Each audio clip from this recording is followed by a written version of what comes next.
अस्सलाम वालेकुम, good morning, सुबह बखैर। फाइनली मार्च खत्म हो गया। मुबारक। लग ही नहीं रहा था कि ये महीना खत्म हो गया, मतलब साल लगा है मार्च खत्म कल होने भी में। मैं सोच रहा था कि अब भी मार्च खत्म नहीं हुआ, 31 तारीख चल रही है।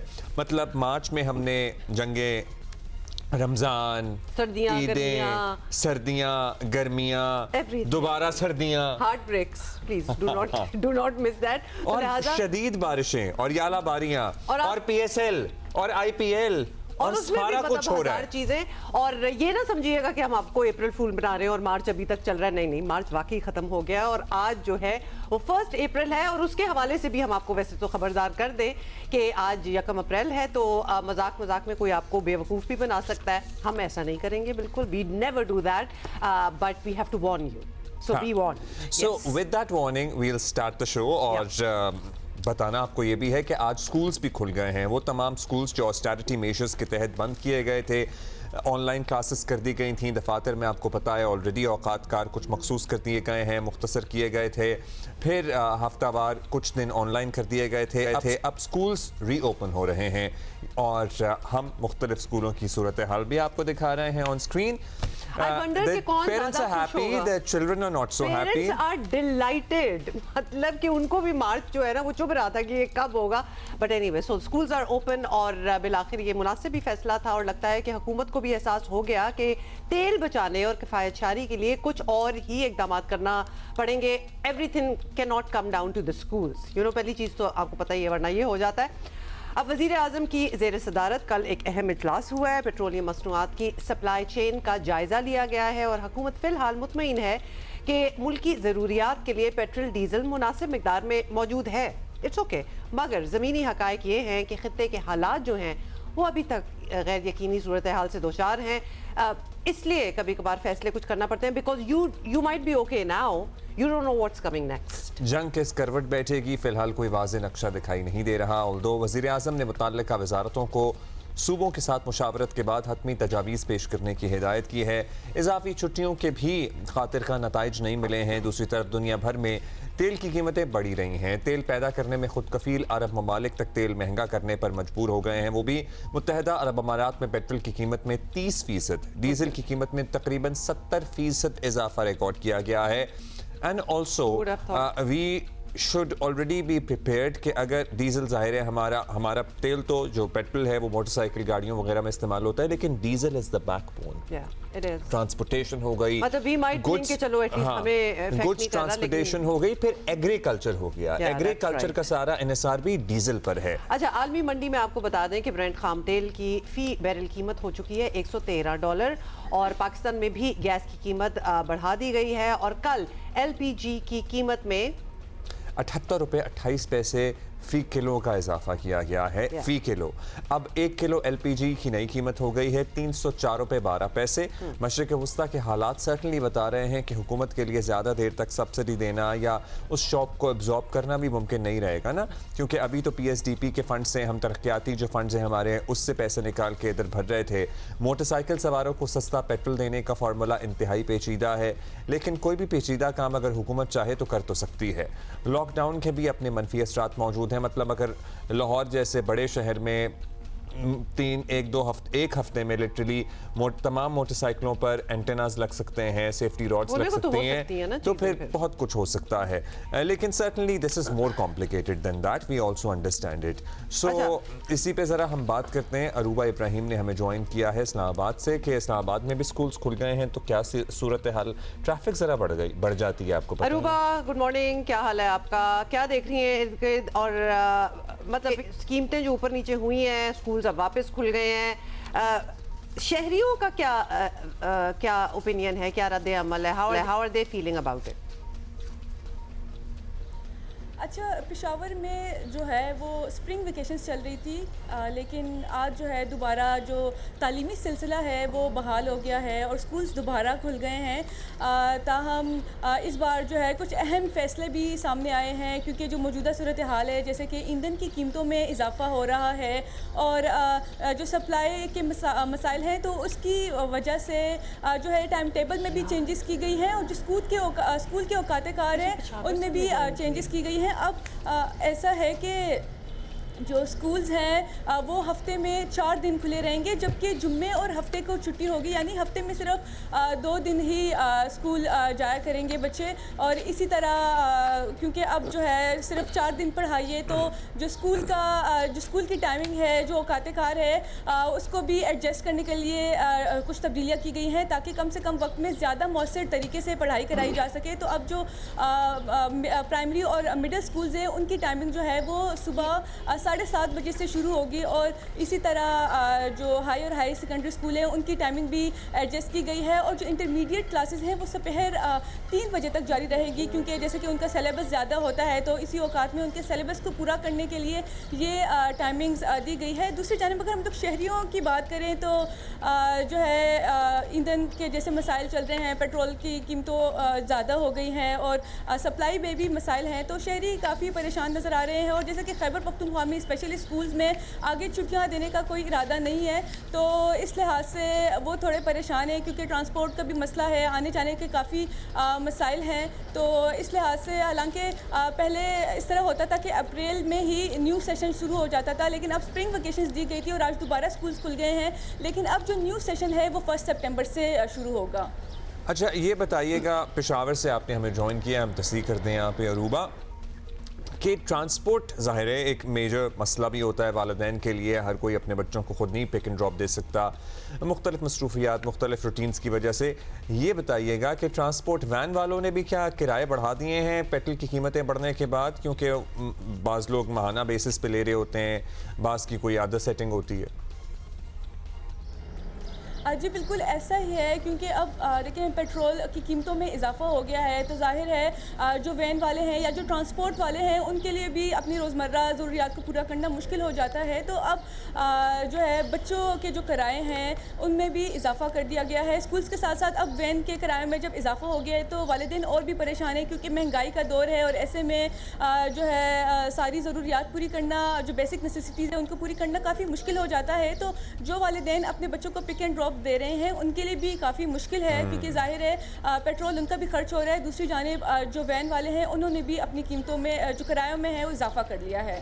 अच्छा, एक तो वैन वालों की बात होती है, ऑब्वियसली क्या कर सकते हैं, जब सारी चीज़ें ऊपर जा रही हैं तो वैन वाले भी अपने किराए ऊपर करेंगे। यहाँ हम ये भी कहना चाहेंगे कि दिस कॉन्सेप्ट ऑफ कारपूल भी इस पे भी गौर करना चाहिए कि किसी एक जगह से, किसी एक महल्ले से, किसी एक लोकेलिटी से बच्चे स्कूल जा रहे हैं, और या फॉर दैट मैटर ऑफिसेज की तरफ भी जा रहे हैं, तो try to carpool, try to go in one vehicle और उसको शेयर कर लें। ये कॉन्सेप्ट जो है ये दुनिया में तो इसको इतना एक्सेस देने के लिए लेन्स जो हैं, सड़कें जो हैं वो उन्होंने दी हुई हैं कि जो कारपूल करते हैं more than 2-3 passengers in a car, वो उस लेन में जाएं, उनको फैसिलिटेट किया जाता है इनकरेज करने के लिए। नेचुरली हमारे यहाँ इस किस्म की चीज़ें नहीं है जो कि होनी चाहिए। सो this is an idea that we are, you know, so thank you Aruba, you were joining us from Peshawar, और पेशावर में भी स्कूल खुल गए हैं जहां बच्चे जा रहे हैं स्कूल। वहीं वालिदैन इसलिए परेशान हैं कि जो ट्रांसपोर्टेशन मींस ऑफ ट्रांसपोर्ट हैं उनके किराए सर्टनली बढ़ गए हैं, बढ़ा दिए हैं, वो भी क्या करें क्योंकि पेट्रोल महंगा हो गया है। Let's take you to Quetta now. और सलमान अशरफ हमें वहां से बता रहे हैं कि वहां छुट्टियों के बाद स्कूल खुलने के पहले दिन क्या सीन्स हैं। कोयटा समेत बलूचिस्तान भर में आज किफ़ायत शहरी पॉलिसी के तहत स्कूलों में तातीलात के बाद आज से स्कूल दोबारा खुल गए। आज पहला रोज़ है। मुख्तलिफ इलाकों में जो स्कूल हैं वहाँ पर बच्चे आज स्कूलों की तरफ रवा दवा हैं। हुकूमती पॉलिसी के तहत जो नोटिफिकेशन जारी किया गया है उसके मुताबिक 5 रोज़ तक जो हैं वो स्कूल फंक्शनल रहेंगे, और मामूल के मुताबिक जो हफ्ता इतवार है उनकी तातीलात जो है स्कूलों को दी गई हैं। गुज़श्ता रोज़ जो किफ़ायत शहरी पॉलिसी के तहत सुबह के मुतादिद तालीमी इदारे जिसमें स्कूल भी शामिल थे उन्हें बंद करने का ऐलान किया गया था, जिसके बाद गुज़श्ता रोज़ हुकूमत ने नोटिफिकेशन दोबारा जारी किया है और तमाम स्कूल जो हैं दोबारा खुल गए हैं। स्कूलों में बच्चों की आमद का सिलसिला जारी है। 5 रोज़ तक स्कूल जो है फंक्शनल रहेंगे, जबकि 2 रोज़ यहाँ पर छुट्टी होगी। जी, thank you. You're wearing a jacket, so it's cold. It's cold in Quetta. मतलब मौसम तो आपको पता ही है पूरे मुल्क में वो बारिश और वो यालाबारी टाइप सीन तो चल ही रहा है, लेकिन एक्चुअली कुछ जगह हैं जैसे कि कोयटा जहाँ ठंड है, अभी तो जैकेट्स नहीं उतरी। हमारा भी बड़ा अच्छा मुशीर है वजारत खजाना के खुर्रम शहजाद साहब, उन्होंने हमें ज्वाइन किया है। देखें, तेल की कीमतें तो कम हो नहीं रही हैं, स्कूल्स हमने बंद किए, स्कूल्स अब दोबारा खुल गए हैं। हम अब अब्जॉर्ब कर रहे थे तेल की बढ़ती कीमतों को, नहीं ट्रांसलेट कर रहे थे, नहीं आगे पास ऑन कर रहे थे आवाम को, बट हम आगे क्या करेंगे, ये एक अहम बात है ना। सो इसीलिए हमने खुरम साहब को जहमत दी है। खुरम साहब, शुक्रिया, आपने वक्त दिया। सर, जो खित्ते के बल्कि दुनिया के हालात चल रहे हैं, इसमें नागुज़ीरी है कि हम किफ़ायत जारी के इक़दाम भी जारी रखें साथ साथ और मईशत भी बचाएं। सर्टनली अब लॉकडाउन जैसी ऑप्शंस की तरफ भी नहीं जा सकते, क्योंकि कैसे सब कुछ आप बंद कर सकते हैं। इजाफी छुट्टी देने का भी बड़ा फ़ायदा कोई नज़र नहीं आया। सो क्या ऑप्शंस हैं जिन पे अब आप लोग गौर कर रहे हैं? जी, अस्सलाम वालेकुम, बहुत शुक्रिया मुझे प्रोग्राम में लेने के लिए।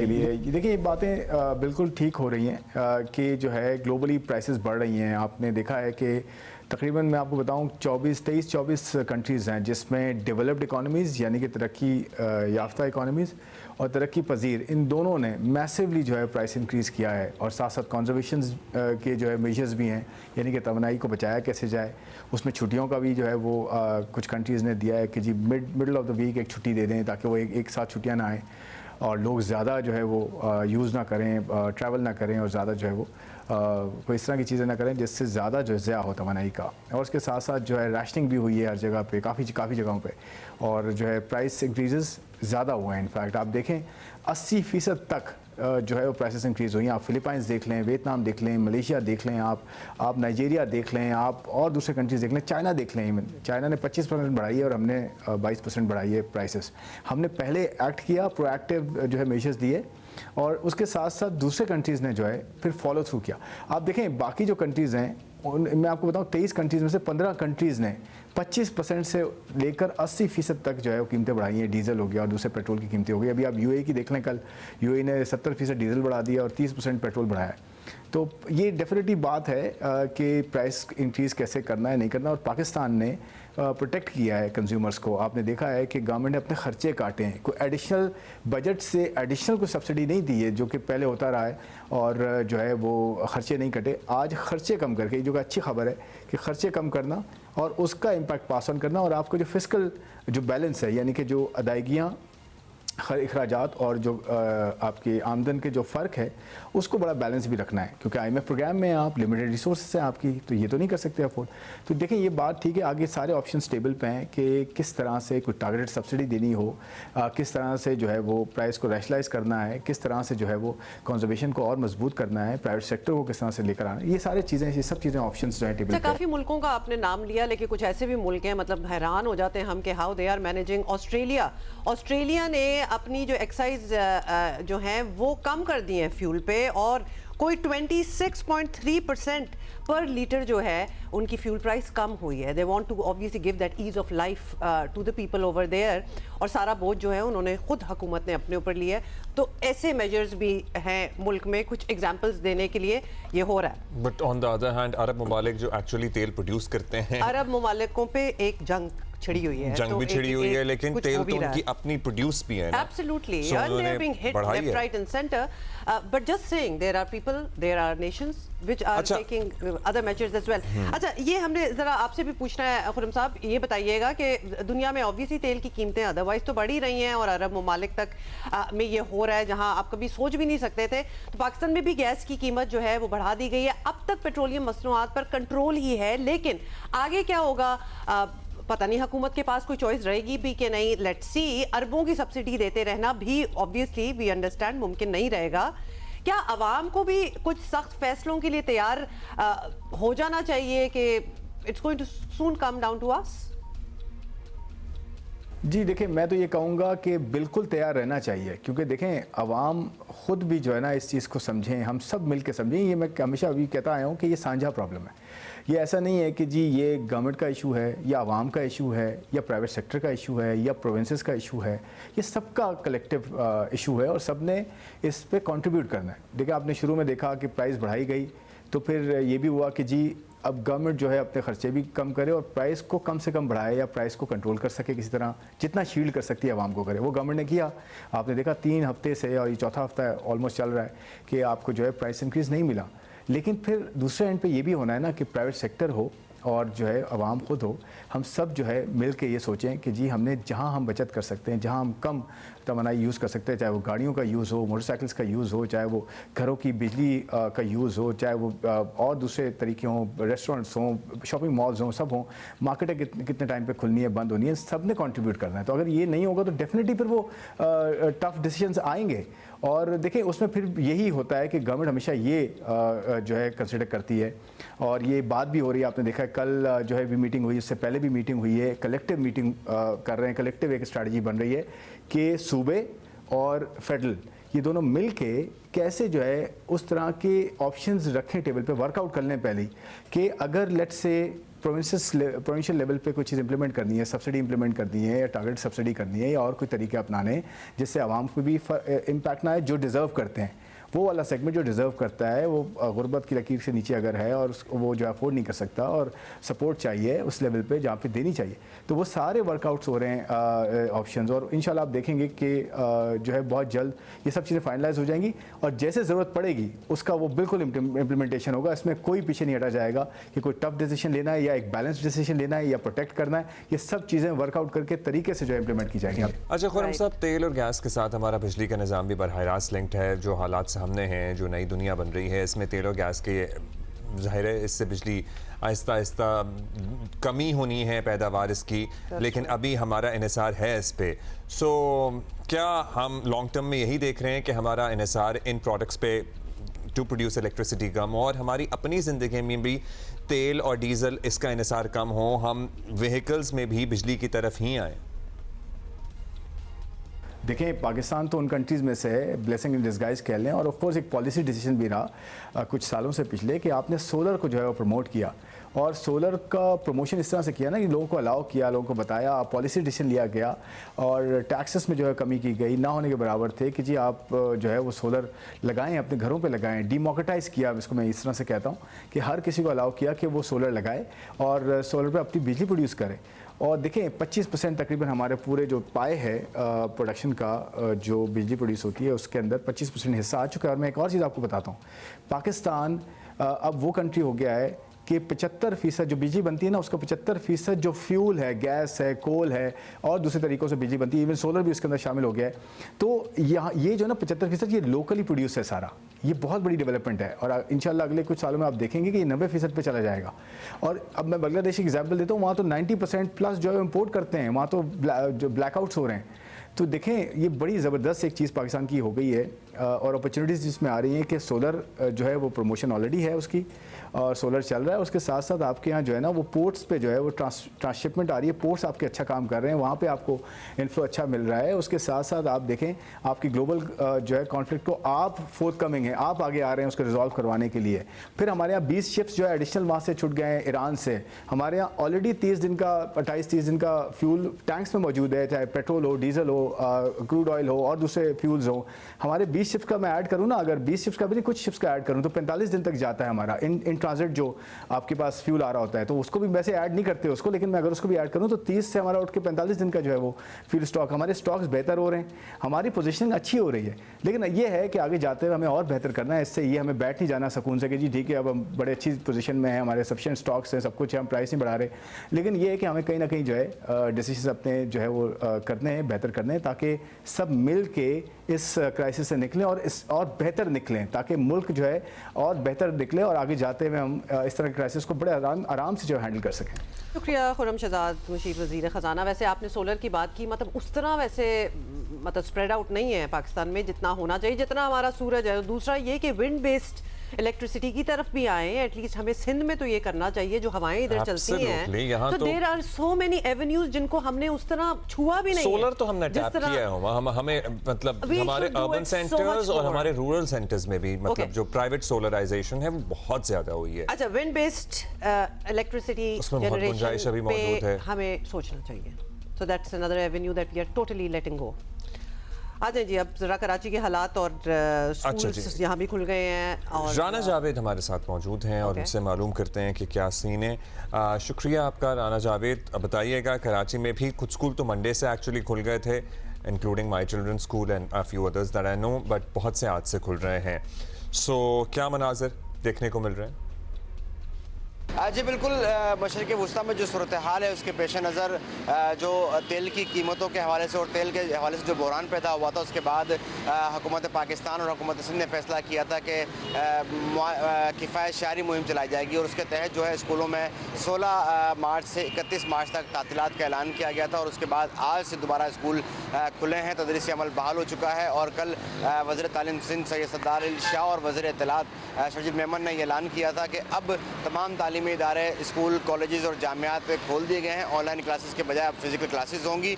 और आज हम देख रहे हैं कि सुबह सवेरे ही जो मुख्तलिफ स्कूल हैं वहाँ पर बच्चों का रश है, बच्चे आज स्कूलों में पहुँचे। और हमारी बात हुई है मुख्तलिफ स्कूलों के जो एसोसिएशन के नुमाइंदे, उनसे उनका कहना है कि हाज़िरी मुकम्मल है, जुज़वी तौर पर नहीं बल्कि मुकम्मल तौर पर हाज़िरी ज़्यादा है और बच्चे जो हैं आज स्कूल आए हैं। तो ये सूरत हाल है। मुख्तलिफ जो तालीमी इदारे हैं वो खुल चुके हैं, जबकि जो इम्तहानी 7 अप्रैल से मैट्रिक के इम्तहानात का सिलसिला भी शुरू हो जाएगा, वो भी शेड्यूल के मुताबिक और फिज़िकल होगा। और इस तरह तमाम जो जामियात हैं वहाँ भी आज से जो है वो फिज़िकल क्लासेस का इनेकाद शुरू हो जाएगा। जी चलिए जी, thank you. Okay, cool, Rana Javed. Thank The you schools for have that reopened update. and we are glad that they have. And congratulations to the parents, basically. बच्चों को क्या हमने कहना है इसी के बच्चों के लिए साथ बहुत मुश्किल। हमारी छोटी तो नहीं उठ सकी, आज बड़ा वाला गया सिर्फ तो स्कूल। कि उसको आप नींद में उठा के वहाँ एक दिन आप जूते भूल गए थे ना उसके घर में, याद है वो scene? सॉरी, गोद में थी ना इसलिए। अच्छा जी, नया महीना चढ़ गया है। 1.5-2 महीने बाद मुल्क में मॉनसून सीजन भी शुरू हो जाएगा, लेकिन पंजाब, खैबर पख्तूनख्वा और बलूचिस्तान में बादल गरज चमक रहे हैं। वहाँ तो बारिशें चल रही कल हैं। लाहौर में मैच भी आपको पता नहीं हो Do सकता you know इसकी that वजह I was से। talking to my mother yesterday in Lahore और मुझे ना कुछ ऐसी आवाजें पीछे आ रही थी। शाएं शाएं की। And I was like, अम्मी आपका टेबल खींच रही हैं, क्या करें? कहती हैं बादल गरज रहे हैं। मतलब it was loud and I couldn't believe it. मतलब लेकिन ये अब हाल कज़ाफ़ी था। स्टेडियम के जो विजुअल्स थे, I don't know if we have it or not, but कज़ाफ़ी एक मेहम लग रहा बेहम था और फिर वो they were trying to cover the pitch और वो उड़ रही थी चीजें, लोग गिर रहे थे, मतलब it was quite bad. अब कराची समेत सिंध के मुख्तलिफ शहरों में कल से बारिशों की पेश गोई है। Again? मैं नहीं कह रही, sorry, because Again? whenever we say it really doesn't happen, so I'm not saying you say. सो लाहौर और गिरदोनवा में कल भी बारिश हुई है, जिसकी वजह से PSL का मैच मुतासर हुआ। पंजाब में मजीद बारिशों का इम्कान जाहिर किया जा रहा है। माहौलियाती तब्दीलियों ने खित्ते में बारिशों का पैटर्न तब्दील कर दिया है। हमें अपनी फसलें भी That's true. देखनी होंगी।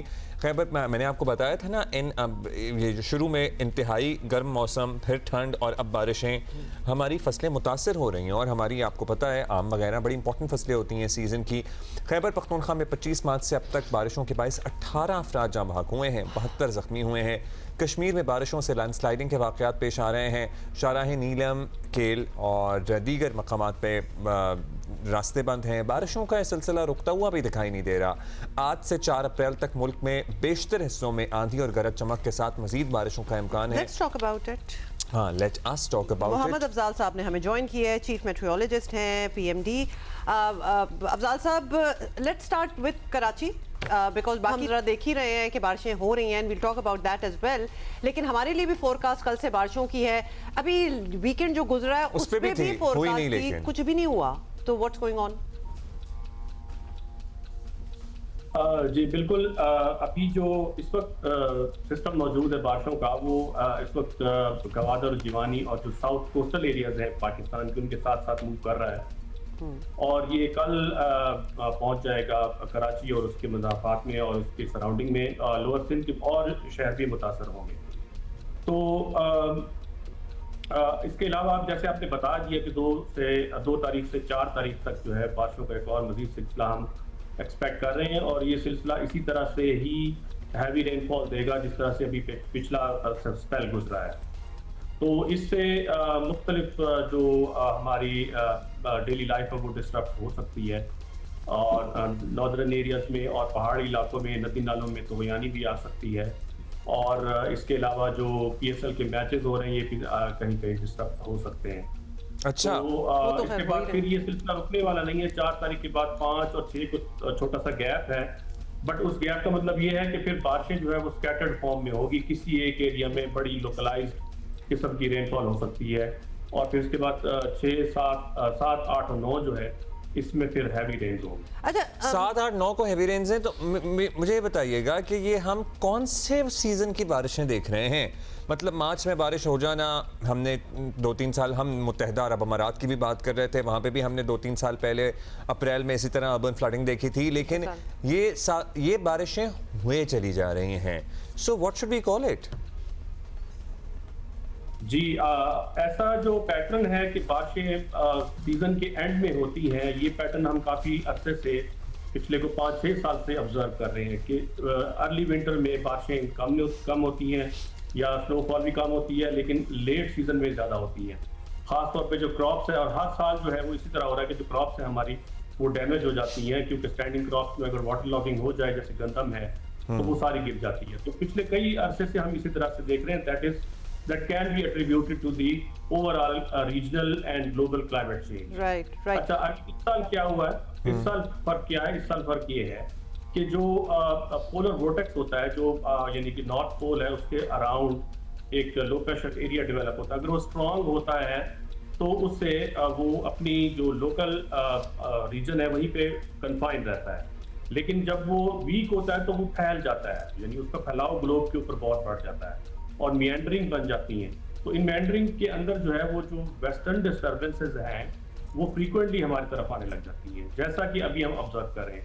पहले हमने देखा कि मार्च के स्टार्ट में या मिड में क्लियर स्काइज थे, उसकी वजह से गर्मी भी बढ़ गई, लेकिन जब ये सिलसिला शुरू हुआ है वेस्टर्न डिस्टर्बेंसेज के आने का, तो ये अब फ्रीक्वेंटली हमारी तरफ आ रही है। तो मजीद 2-3 जो है हम एक्सपेक्ट कर रहे हैं, और इसके अलावा अप्रैल का महीना जो है उसकी भी हमने सीजनल फोरकास्ट कर दी है, और अप्रैल के महीने में भी हम ज़्यादा बारिशें। अच्छा Mohammad Afzal sahab, largely we are enjoying the weather, let's just put it that way कि उस तरह गर्मी नहीं आई और बारिशें हो रही हैं। मतलब चलें हमारे यहाँ बहुत बारिश हो जाए तो हमें बड़ी तकलीफ हो जाती है, हम कराची की बात करें, but otherwise the rest of the country can handle rains. अब हमें खौफ बड़ा है कि गर्मी में कोई बहुत ही कोई तपा देने वाली गर्मी भी होगी with the same token, because we are enjoying good weather in April as well. In April, so are we expecting an extreme in summer गर्मी as well? मई जून बहुत बुरे हो सकते हैं, ज़ाहिर होंगे ही गर्म। तो एक्चुअली ये जो मैंने अभी रीजनल क्लाइमेट चेंज या ग्लोबल क्लाइमेट चेंज की बात की है, उस ग्लोबल क्लाइमेट चेंज ने, ग्लोबल वार्मिंग ने हमारे वेदर के साथ किया क्या है कि उसकी वेरिएबिलिटी को इंक्रीज करती है। मीन के उसकी एक्सट्रीमिटीज को इन बिटवीन या तो वेट या ड्राई, वेट या ड्राई, तो ये वाला पैटर्न चल रहा है। इसके अलावा जो एक्सट्रीम टेम्परेचर्स हैं उनमें भी यही सिचुएशन चल रही है। तो जब क्लियर स्काइज होंगे तो उसमें जाहिर है कि इनकमिंग सोलर रेडिएशन बढ़ने की वजह से गर्मी में भी इजाफा होगा। तो हम देखेंगे कि ऐसे स्पेल्स आएंगे जो जब हमें बहुत ज़्यादा गर्मी फील होगी और हीट वेव के किसी सूरत हाल पैदा होगी। अच्छा एक और चीज़, मई हम मॉनसून कब से देख रहे हैं? मतलब अपने नॉर्मल वक्त towards the end of June and July शुरू होगा? जी एग्जैक्टली जो नॉर्मल उसका डेट है, मेट्रोलॉजिकली जो हम डेट डिफाइन करते हैं उसकी 1 जुलाई होती है नॉर्मली। तो इसमें ±1 वीक आप कर लें, बट हम अभी एक्सपेक्ट कर रहे हैं कि नॉर्मल ही डेट के ऊपर मॉनसून स्टार्ट होगा। अच्छा मोहम्मद अफजाल साहब, मैंने अभी अपना ये वेदर ऐप जो फोन में होते हैं, हर किसी के पास होता है, वो खोला हुआ है और कल कराची के हवाले से 90% बारिश बता रहा है। We don't get to see that figure even on our apps when we talk about Karachi. और कितनी बारिश हम एक्सपेक्ट कर रहे हैं? 90% कराची, तो मतलब that's a lot. 90% का मतलब ये है कि प्रोबेबिलिटी वो बता रहा है, probability of having rain. But that's a high probability. So we are. So how much rain are we expecting? Moderate to light or moderate to heavy? तो 20-25 मिलीमीटर तो नॉर्मली इस स्पेल में काफी रेनफॉल है, और इससे भी काफी disruption in the daily life हो सकती है कराची के।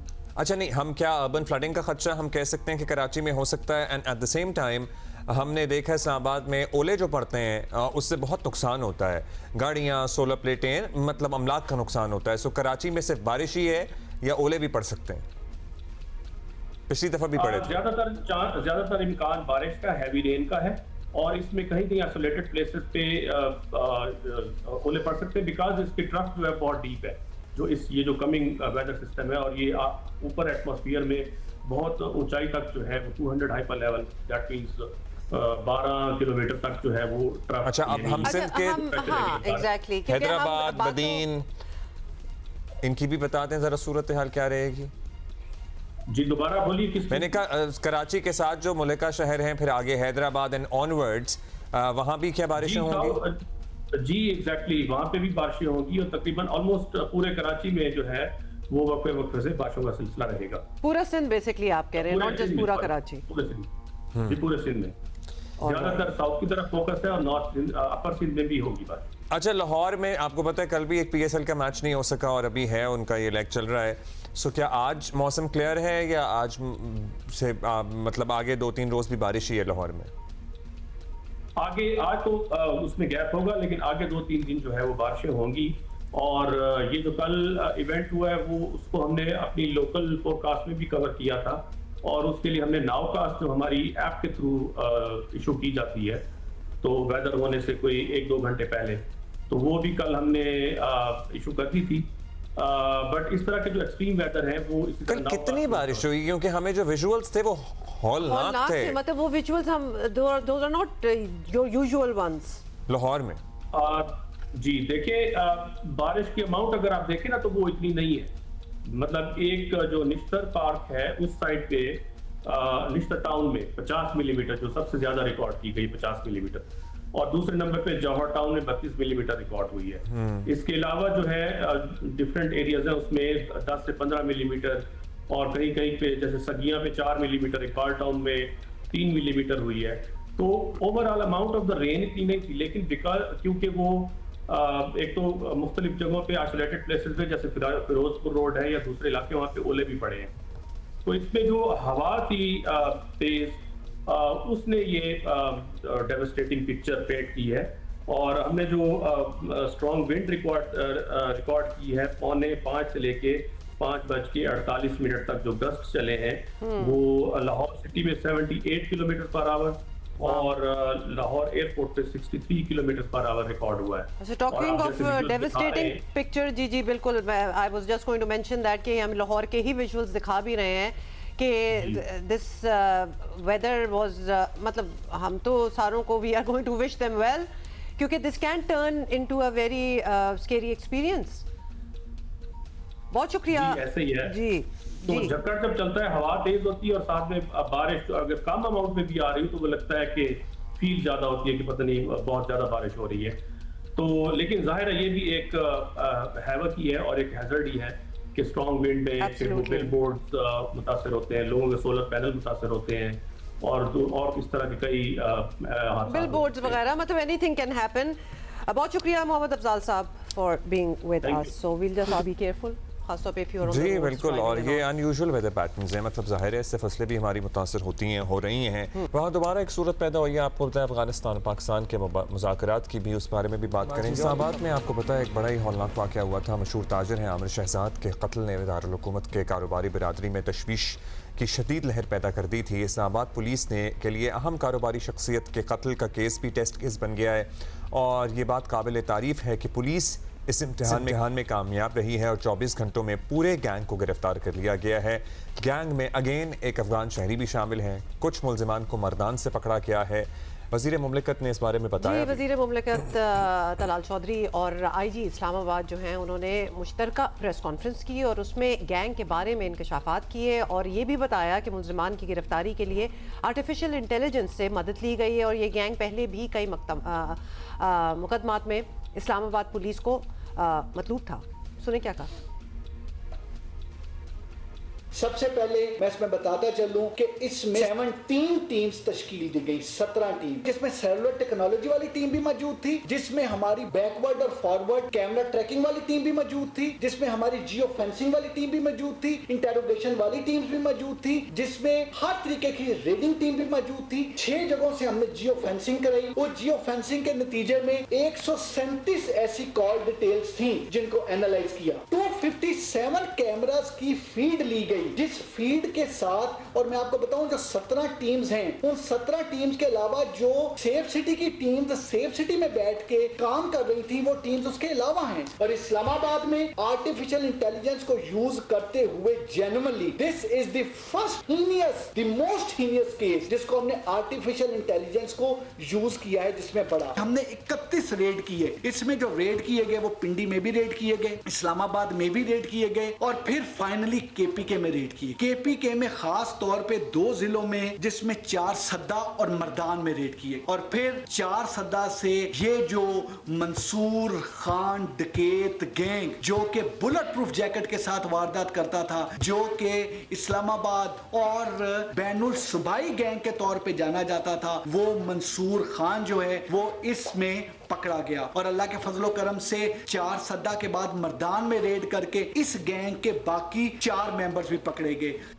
अच्छा, you know, a big role was played by the safe city cameras. मतलब ये इतनी ज़रूरत अब दुनिया में हो, जो हमारे यहाँ इतनी ज़्यादा हो गई है कि दैट इज़ व्हाट हेल्प्ड।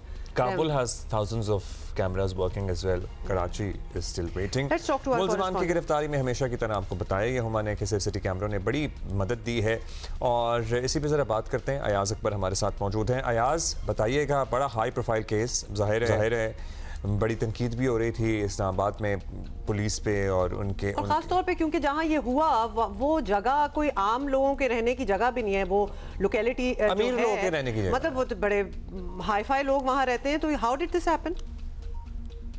जी अब्दुल्ला, बिल्कुल ये बहुत बड़ा एक टेस्ट केस भी था इस्लामाबाद के। बहुत मारूफ ताजर, बड़ा नाम रखने वाले, इस्लामाबाद में बड़े इन्फ्लुएंशियल फैमिली।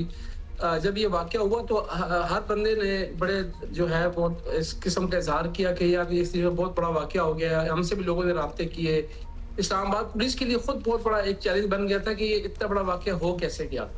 थोड़ा सा इस वाक़ये के हवाले से आपको ये बता दें कि ये वाक़या हुआ इस तरीके से कि ये क्योंकि हुमा इस्लामाबाद में रही हैं, इनको पता है ये आर्चर्ड स्कीम्स हैं मरी रोड के ऊपर। जब आप टूवर्ड इस्लामाबाद से, इस्लामिक क्लब से आप पिंडी की तरफ जाते तो लेफ्ट साइड पे बड़े जबरदस्त किस्म के पोश फार्म हाउसेस बने हुए हैं।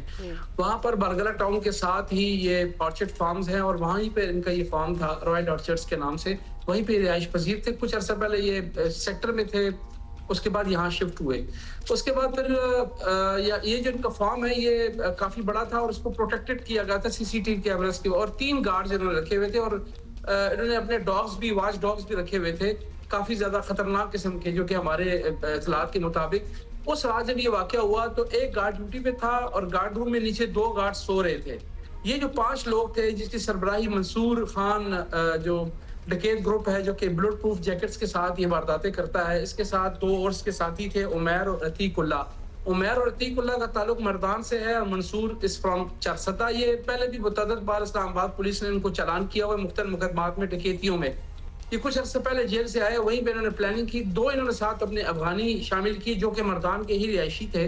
तो इन्होंने ये पूरा प्लान बनाया और रैकी करने के बाद इन्होंने सबसे पहले जो गार्ड रूम के साथ जाली थी उसको काटा, वहां से ही इंटर हुए, और 2 गार्ड जो नीचे सो रहे थे, एक ही ड्यूटी पे था, उसको अंदाजा नहीं लगा और उसको हैंड्सअप करवा के उससे वेपन ले लिया, और उसके बाद उससे पूछा कि बाकी 2 लोग कहाँ हैं। उन्होंने कहा वो नीचे सो रहे हैं।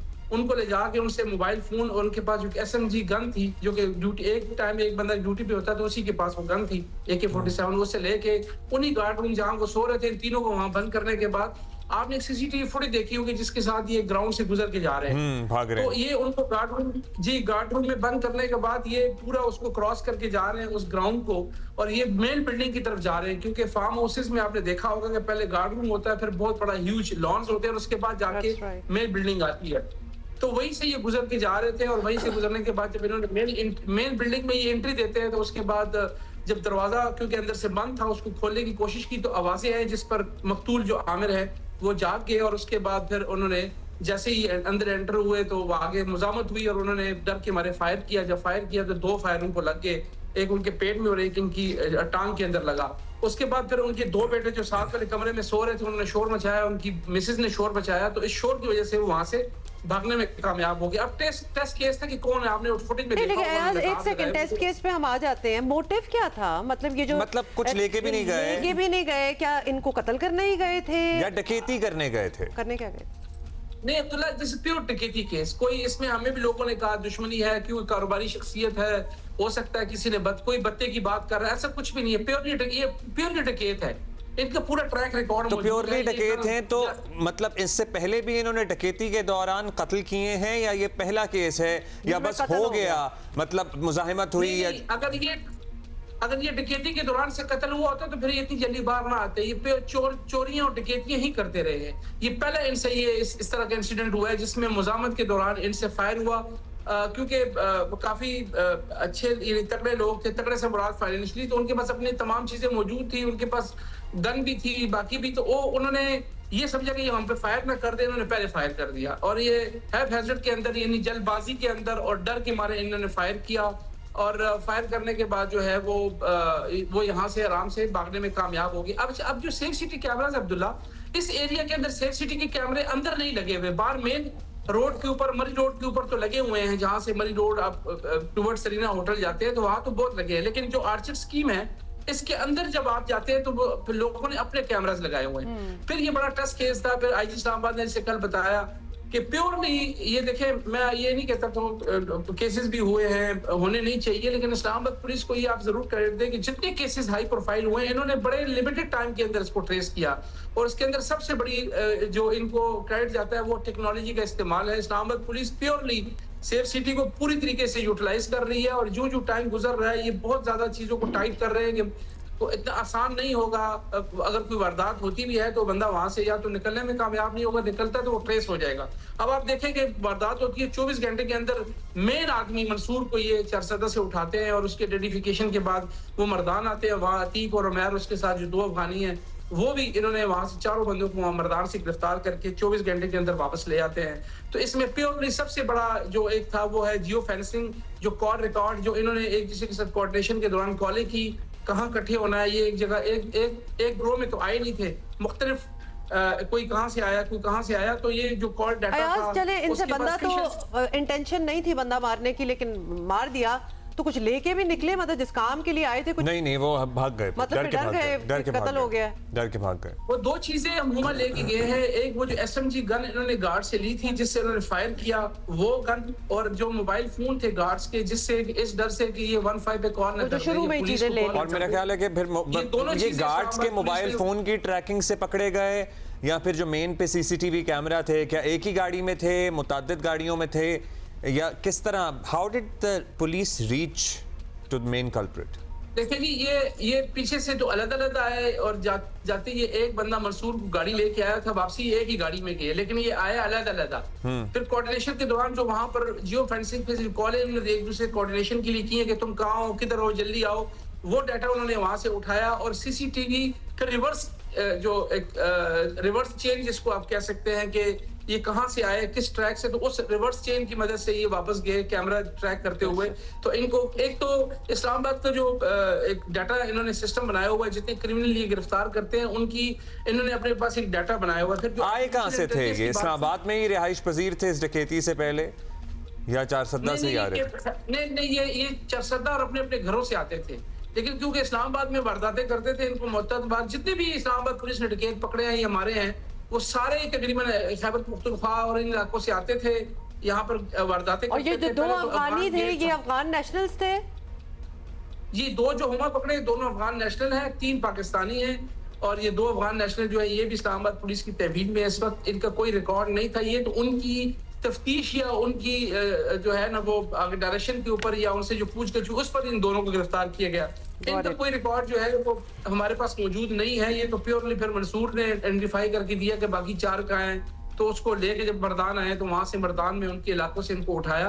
तो ये प्योरली टेक्नोलॉजी का केस है। फेशियल रिकग्निशन, जो आर्टिफिशियल इंटेलिजेंस की बात करते हैं, पुराना डाटा नया डाटा मिक्स करने के बाद उन्होंने चेक किया कि ये कौन से लोग हैं, तो उससे फिर उनको एक आर्टिफिशियल इंटेलिजेंस से मगर 24 घंटे 32 घंटों में ये पकड़ना, इस पूरे गैंग को पकड़ लेना, एब्सोल्युटली। और इसमें टेक्नोलॉजी का इस्तेमाल होना और इतना टाइमली काम करना, वरना if you sit on it naturally बड़ा मुश्किल हो जाता है। आई एम श्योर कि हम क्या एम्फसाइज करते हैं, पूरी दुनिया में जो अथॉरिटीज़ हैं उनको पता ही है कि how important the safe city cameras are for any city. So this is why they are really important. और फिर साइंटिफिक तरीके से फिर डेटा पिछला रखना, रिकॉर्ड रखना, उस पे उससे चीज़ें निकालना, मतलब hats off to Islamabad police for doing this. अच्छा जी, इसमें एक सबक है बाय द वे कि हम चाहते हैं कि हमारा जो शहर है जहाँ हम रह रहे हैं कराची में, उसमें जो प्लान है सेफ सिटी का, उसको प्लीज़ मुकम्मल करें। We do realize that you are at it, और बहुत जगहों पे हो भी गया, बट वॉर फुटिंग पे जिसको कहा जाता है ना, डू इट, इसको कंप्लीट करें। जी, PSL की 3 बार की रिकॉर्ड चैंपियन रहने वाली लाहौर कलंदर को कल बड़ा धचका लगा है। PCB ने बॉल टेम्परिंग के इल्ज़ाम में टीम के ओपनिंग बैटर और ज़ाहिर है स्टार बैटर हैं फ़खर ज़मान पाकिस्तान के, इन पर 2 मैचेस की पाबंदी आयद कर दी है। कलंदर पहले ही कराची किंग्स से 1 मैच हार चुकी है। ऐसे में अपने स्टार बैटर से 2 अहम मुकाबलों में महरूमी ने कलंदर्स के लिए सूरत हाल को मज़ीद चैलेंजिंग बना दिया है। लेकिन चैलेंजेस से निमटना भी इन्हें बखूबी आता है, लेकिन लाहौर कलंदर्स को अपने अगले मैचेस जो है ना वो मुल्तान सुल्तान्स और इस्लामाबाद यूनाइटेड के ख़िलाफ़ खेलने हैं, और ये दोनों अच्छी टीमें ऑब्वियसली समझी जाती हैं, और ज़्यादा इम्कान है कि तेज़ रफ्तारी से रन्स बनाने में मशहूर फ़खर ज़मान की कमी जो है वो कलंदर्स को महसूस होगी। But what about the reputational dent, you know, that is heavier than anything else. That is heavier than anything else, and that you know one has to carry it for the rest of the career, and at this stage. Or you can test it if you think in that life you and career, Fakhar के लिए ज़ाहिर है ये he must be upset about it. On field umpires ने फ़खर ज़मान को level 3 की खिलाफ वर्जी का मुर्तकब करार दिया था। फ़खर अभी तक अपने ऊपर लगने वाली बॉल टेम्परिंग के इल्ज़ामात को मुस्तरद कर रहे हैं। फ़खर ज़मान को फैसले के खिलाफ 48 घंटों में अपील करने का हक है। PCB के इस फैसले पर क्रिकेट के हलकों में मिला जुला रद्द-ए-अमल देखने को मिल रहा है। कुछ का ख्याल है कि ज़्यादा सख्त सज़ा दी गई है, लेकिन ज़्यादातर के ख्याल में खेल में डिसिप्लिन ना रहे तो खेल का मकसद ही फौत हो जाता है। If something like this has happened, तो एग्जाम्पल तो डेफिनेटली बनना चाहिए, लेकिन 48 घंटे अभी हैं that he can appeal, and if जो ऑब्वियसली वो कह रहे हैं कि ऐसा कुछ नहीं हुआ, then he absolutely should appeal and prove it. लेकिन क्रिकेट और खुद PSL, देखिए हमारी जो अपनी लीग है ना, इसकी साख इज ऑल्सो वेरी इंपॉर्टेंट। सो इसकी सबसे इसके ऊपर कोई क्वेश्चन ना आए, हाँ, मतलब कि सवाल ना हो किसी एज शख्स हो, ये तो बहुत बड़ा नाम है, it's not even a newbie जिसके हवाले से सिकंदर वक्त हमारे साथ मौजूद हैं। सिकंदर भाई बताइएगा, याया ने भी हमें ज्वाइन कर लिया है। अस्सलाम वालेकुम याया, कैसे हैं आप? सो सिकंदर भाई बताइएगा, आपने सारी सूरत हाल को हम 2-3 रोज से ही डिस्कस कर रहे हैं, क्या ख्याल है, मतलब एट दिस स्टेज फिर अपील में अगर जाते हैं तो उसके बाद क्या मराहिल होंगे जिनको तय करना होगा? देखो, अपील के जाते नहीं जाते ये मतलब नहीं पता, मगर देखें दुनिया में हर क्रिकेट मैच, हर लीग, हर जगह पे ये सब चीजें होती हैं। बस कोशिश ये होनी चाहिए कि वो लोग पकड़े ना जाए। हर कोई करता है, इसमें कोई ऐसी बात नहीं है। अगर आपने इनको बोला जो डेंट लगने वाली बात आपने अभी कही कि उनके कैरियर पे डेंट लगेगा, हमारे सुपरस्टार ने तो गेंद भी चबाई थी, पिच को भी खोदा था, पैरों से खड़े होकर सब करते हैं। कोई ऐसा मतलब वो नहीं होगा कि उसके बाद क्या वो बेचारे क्या कहीं नामी में चले गए, नहीं है। बट सिकंदर, ये क्या बात हुई कि सब करते हैं तो एक्सेप्टेबल तो नहीं है ना? बेशक सब करते हो तो PCB की तो गुड ऑन कट के आ रही है, मुझे आवाज सुनाई नहीं दे रही बिल्कुल। ओके, सो हाउ अबाउट, अच्छा अगर आपको आवाज आ रही है, आप कह रहे हैं सब करते हैं, इसका हरगिज ये मकसद नहीं है, मतलब नहीं है कि सब करते हैं तो ठीक होगा। Sikandar, you can not hear us, so we are going to connect with you again. यही सवाल याहिया आपसे कर लेते हैं। First up, your opinion about it. जिस तरह सिकंदर भी कह रहे थे कि भाई हर कोई करता है, बट पकड़े नहीं जाते, मतलब फिर भी ठीक तो नहीं है ना? मुझे बिल्कुल आवाज नहीं है आप लोगों की। We are trying to connect with you again, Sikandar. याया, आप हमें सुन सकते हैं? तो याया जवाब दे दे। जी याया, आप हमें सुन सकते हैं? बिल्कुल, आपकी आवाज नहीं आई। अच्छा ओके, अच्छा आपको मेरी आवाज आ रही है याया? नहीं आ रही। So what should we do now? We should.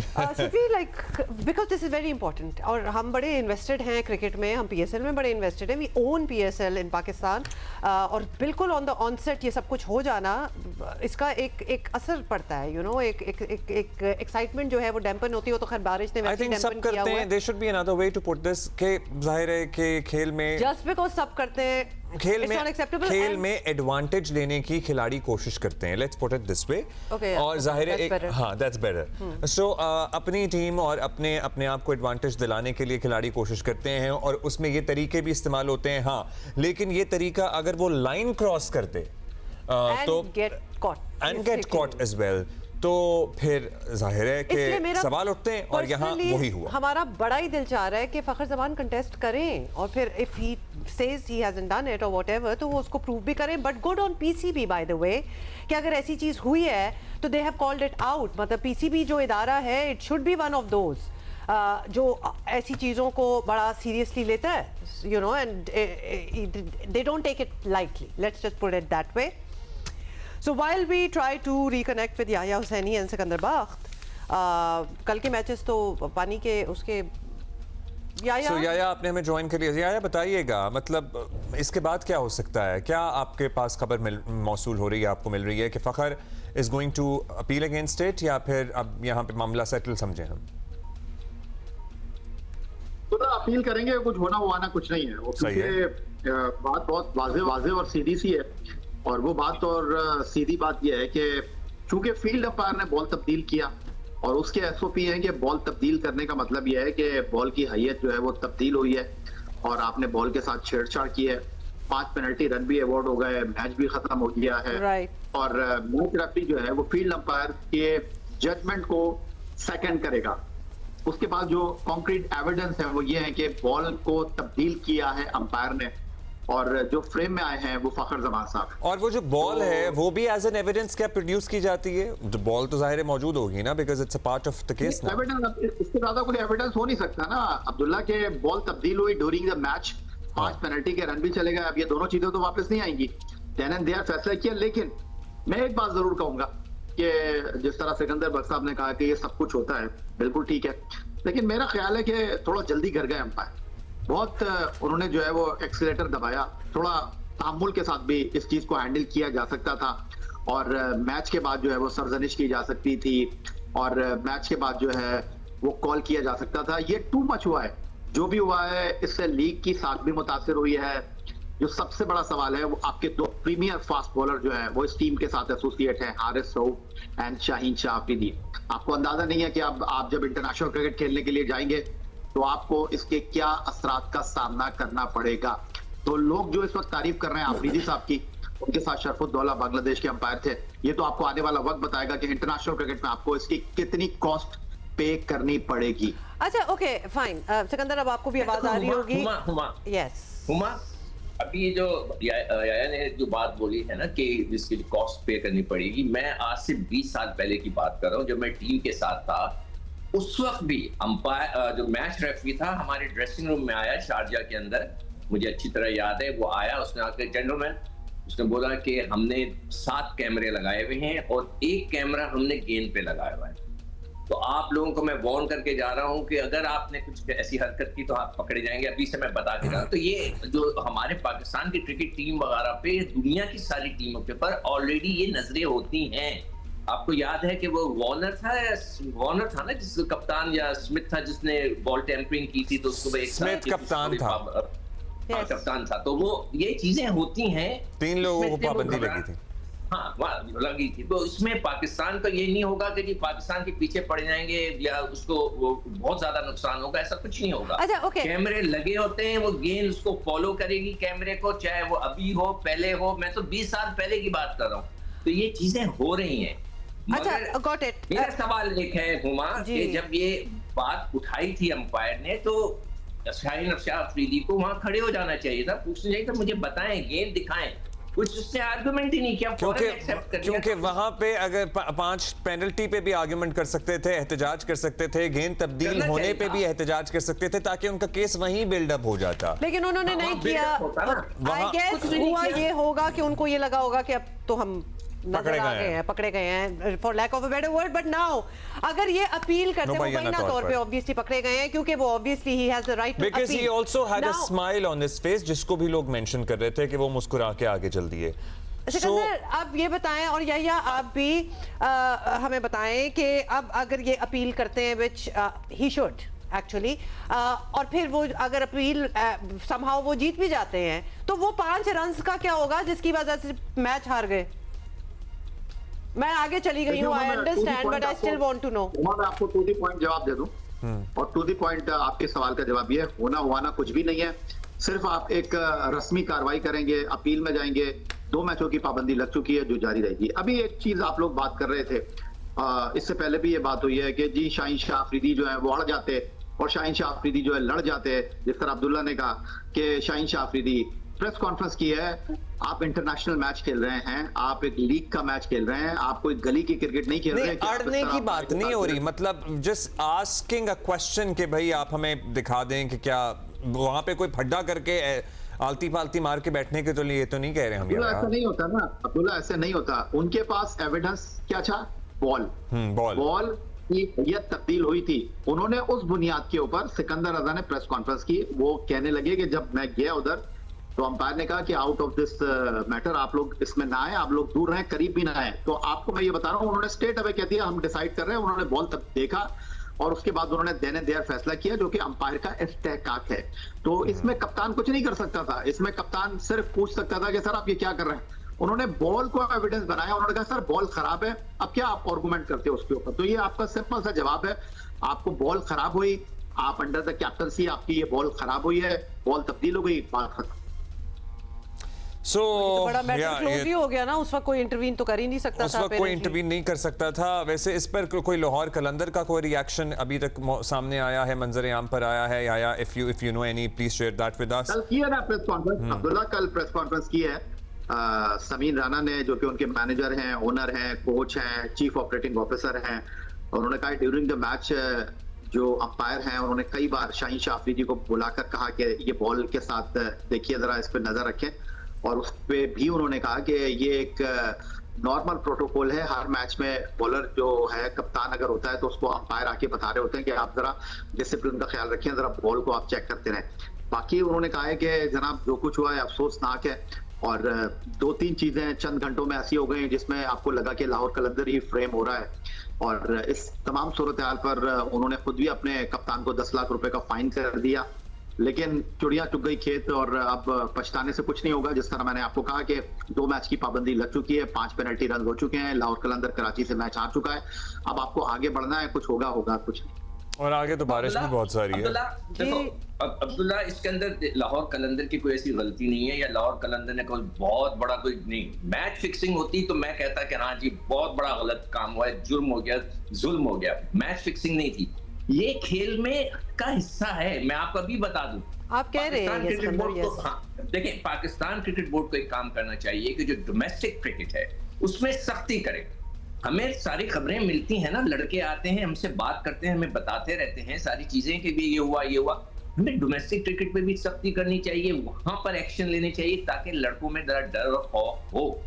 काम तो चलेगा, आप इसको नहीं रोक सकते। मैं आज आपको फिर चैलेंज करता हूँ। अच्छा सिकंदर, ये बता दें कि देखो ना, जैसे हुआ लोग इनकम टैक्स चोरी करते हैं ना, आप उनको सजाएं दें, कोशिश करें, पूरी दुनिया लगी हुई होती है एंटी ये वो, मगर लोग इनकम टैक्स बचाने वाले लोग इनकम टैक्स बचाते हैं। हाँ, लेकिन वो अच्छी नजर में तो कहीं भी नहीं देखे जाते। ये जो हम रेप्यूटेशन की बात कर रहे हैं तो वो टेंट तो हो जाते हैं ना फिर भी, अगर खासतौर पे मंजर आम पे आ जाए कि वो टैक्स नहीं देते या चोरी कर रहे हैं या व्हाटएवर अवॉइड कर रहे हैं। ठीक है, मगर ये तो होता रहेगा, वो नहीं करेगा, दूसरा करेगा। अगर सपोज करें। अच्छा सिकंदर, एक ये बताइएगा, इसमें भी तो लेवल्स हो सकते हैं ना। एक है बॉटल लाइन, यू नो, इसको हम क्या कहें, मतलब एक लेवल 1 का ऑफेंस समझ लें कि ऐसा बेजरर जिससे कुछ आपको फायदा मिल रहा है लेकिन उससे खेल मतलब इतनी नहीं हैयत तब्दील हो रही गेंदगी के एम्पायर ही परेशान हो जाएं। फिर एक ये लेवल है कि आप लेवल, मैं आपको लेवल बताऊं, एक लेवल तो ये होता है कि आपके हाथ में, जैसे मैं आपको बताऊं, ये गेंद है, ठीक है। अब इस गेंद को मैं हाथ से ऐसे कुछ करूं तो चलो ठीक है, एक लेवल है।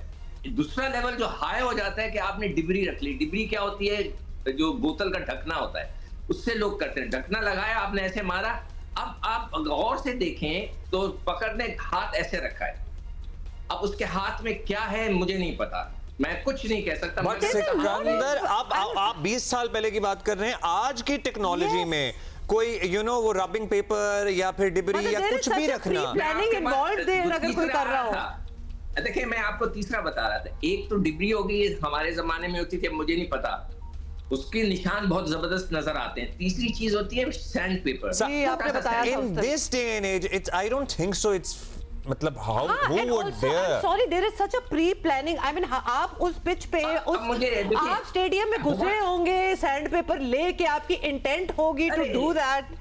सब हम obviously मोबाइल और तौर पे आई ही वुड बात कर रहे अंडरस्टैंड हैं। कि उस जमाने में शायद होता होगा जब इतनी हाई एंड टेक्नोलॉजी, मतलब अब तो कैमरे क्या उंगली के पोर तक जूम कर लें। जाते हैं वो तो आपको पता भी नहीं चलता। अब्दुल्ला, आज से 30-40 साल पहले जॉन लीवर एक इंग्लैंड का क्रिकेटर था जो इंडिया में पकड़ा गया था।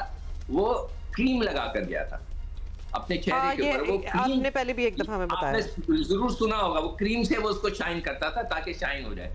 तो लोग तरीके तो चलते रहते हैं। हाँ, अब लोग मुझे नहीं पता- जेब में बजरी भी डाल के लेके गए हैं, मतलब ये भी हमने सुना हुआ है। बिल्कुल बिल्कुल बिल्कुल जी सही याया, कह रहे हो प्लीज आप। Jump into this conversation.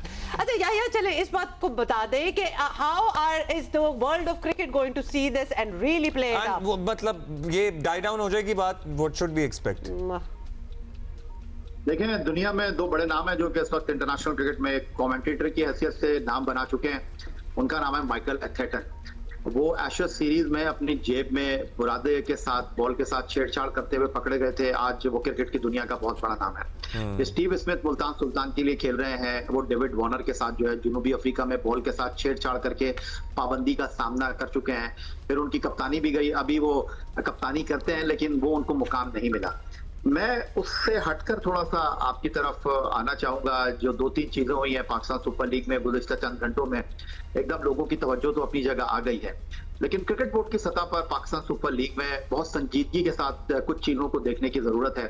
जैसे हमारे T20 कैप्टन सलमान अली आगा हैं, वो इस टूर्नामेंट में एक रिटायर प्लेयर के अंडर में जो है वो खेलते हुए आपको दिखाई दे रहे हैं। फिर हम बार बार बात करते हैं कि जी ये नौजवान खिलाड़ियों के लिए बड़ी इंपॉर्टेंट लीग है हमारी।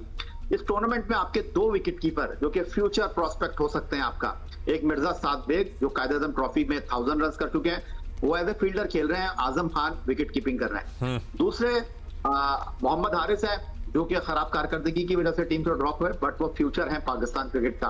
वो इस टूर्नामेंट में एज ए फील्डर खेल रहे हैं और श्रीलंका के कौशल जो है वो विकेट कीपिंग करते हुए आपको दिखाई दे रहे हैं।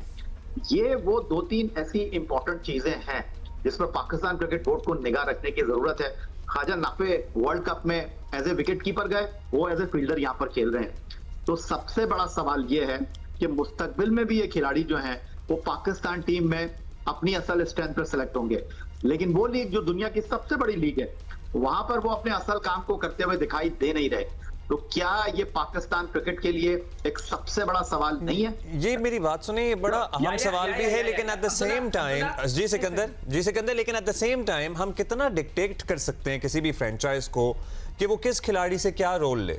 ये तो नहीं कर सकते आई बिलीव हम। ये चीज तो मैं बहुत पहले से कह रहा हूं कि हमें अपने यंगस्टर्स को खिलाना चाहिए। देखें, वेयर इज खोरी, वो अभी वनडे क्रिकेट में पाकिस्तान के लिए गए, ही इज नॉट देयर, वो भी नहीं है। मतलब ये कि मैं तो हैरान हूं कि पाकिस्तान की टीम में आप सेलेक्ट हो जाते हैं। मतलब सवाल तो ये भी है कि हमारे T20 के कप्तान किसी टीम के कप्तान नहीं है। सो ये भी तो एक सवाल तो लोग कर रहे हैं। वो तो यही तो पॉइंट आउट कर रहे थे। याद है कि बाबर जब कप्तान थे और वो कप्तानी नहीं कर रहे थे, मैं बार बार कह रहा था ये गलत है। पाकिस्तान का कप्तान, पाकिस्तान उसको कप्तानी करने दो, सीखने दो। उस वक्त भी यही हुआ, आज भी ये हो रहा है। ये चीजें जरूर जो याया ने कही बिल्कुल ठीक कही है। इसको हमने देखना। पाकिस्तान क्रिकेट बोर्ड ने डिसीजन किया और उन्होंने जना फैसला किया कि चूंकि सरफराज मुस्तकबिल में पाकिस्तान के टेस्ट कोच बनने वाले हैं, सिलेक्शन कमेटी में उनका नाम है, वहाब रियाज खवातीन टीम को लुक आफ्टर कर रहे हैं, तो दोनों को जो है विड्रॉ कर लिया गया। दोनों कोयटा ग्लैडिएटर के स्क्वाड का हिस्सा थे। बट एक तरफ आपने इनको निकाल लिया, दूसरी तरफ मिसबाउल हक जिनका नाम अब सिलेक्शन कमेटी में आ गया है, वो एक फ्रेंचाइज के साथ एसोसिएट हैं।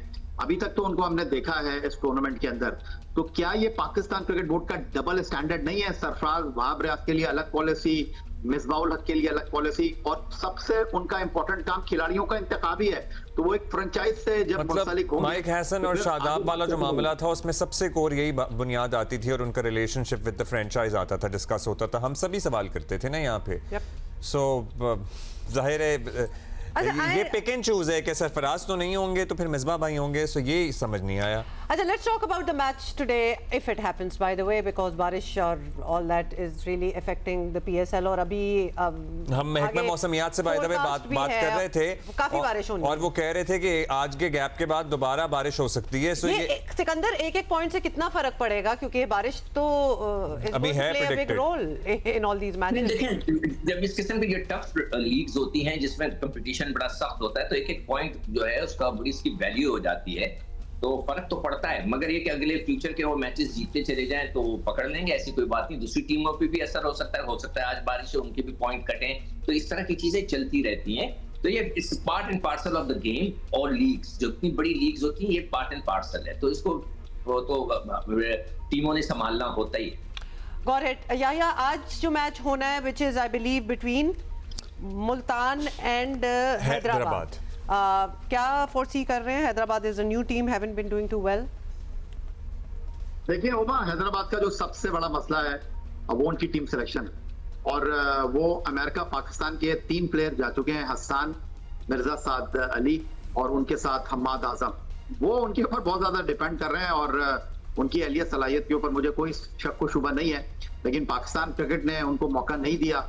वो अमेरिका अब शिफ्ट हो गए हैं, लेकिन वो इस क्रिकेट के लिए सूट नहीं करते, वो स्ट्रगल कर रहे हैं। दूसरी जो मुझे लगता है कि इस टूर्नामेंट की 3 वीक टीम है, एक रावलपिंडी पिंडीज, एक इस्लामाबाद यूनाइटेड और तीसरी अभी आपने बात की हैदराबाद किंग्समैन। ये मुझे टीमें लग रही हैं बॉटम पर ही रहेंगी।